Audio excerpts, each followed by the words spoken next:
ପାଞ୍ଚ ଦିନ ଧରି ଚାଲିଥିବା ବାମସେଫ୍ ଏବଂ ରାଷ୍ଟ୍ରୀୟ ମୂଳ ନିବାସୀ ସଂଘ ତରଫରୁ 41ତମ ସଂଯୁକ୍ତ ରାଷ୍ଟ୍ରୀୟ ଅଧିବେଶନ ବିହାର ବୁଧଗୟା ସ୍ଥିତ ମଗଧ ବିଶ୍ୱବିଦ୍ୟାଳୟ ପରିସରରେ ପ୍ରଥମ ଦିନର ରାଷ୍ଟ୍ରୀୟ ଅଧିବେଶନ କାର୍ଯ୍ୟକ୍ରମ ଅନୁଷ୍ଠିତ ହୋଇଯାଇଛି।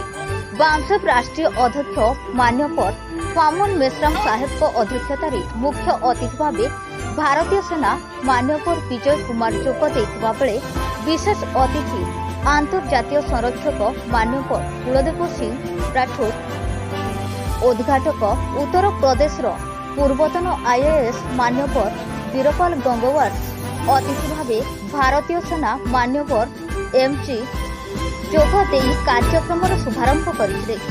ଏହି କାର୍ଯ୍ୟକ୍ରମରେ ହଜାର ହଜାର ସଂଖ୍ୟାରେ ମହିଳା ଏବଂ ପୁରୁଷ ଯୋଗ ଦେଇଥିବା ବେଳେ ସଂକଳ୍ପ ନ୍ୟାଚୁରାଲ ୱେଲନେସ୍ ଏବଂ ହିଲିଂ ସେଣ୍ଟର ତରଫରୁ କାର୍ଯ୍ୟକ୍ରମକୁ ଆସିଥିବା ହଜାର ହଜାର ସଂଖ୍ୟାର ମହିଳା ଏବଂ ପୁରୁଷ ପ୍ରାକୃତିକ ପଦ୍ଧତିରେ ଏବଂ ବିନା ମୂଲ୍ୟରେ ଚିକିତ୍ସିତ ହୋଇଥିବାର ସୁଯୋଗ ପାଇଥିଲେ।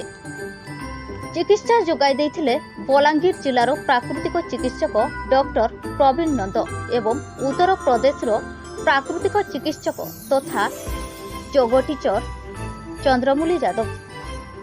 ପ୍ରାକୃତିକ ଚିକିତ୍ସାରେ ସହଯୋଗ କରିଥିଲେ therapist in charge Santosh Kumar Chhatria, therapist କିଶୋର କୁମ୍ଭାର, ଥେରାପିଷ୍ଟ ବାସନ୍ତୀ ବୋଇତା, ଥେରାପିଷ୍ଟ ସୁଶ୍ରୀ ରଜନୀ ନାୟକଙ୍କ ସମେତ ଭବାନୀପାଟଣାର ଥେରାପିଷ୍ଟ ଇନଚାର୍ଜ ତଥା ଭାରତ ମୁକ୍ତି ମୋର୍ଚ୍ଚାର ଜିଲ୍ଲା ସଂଯୋଜକ ପୂର୍ଣ୍ଣଚନ୍ଦ୍ର ବାଗ।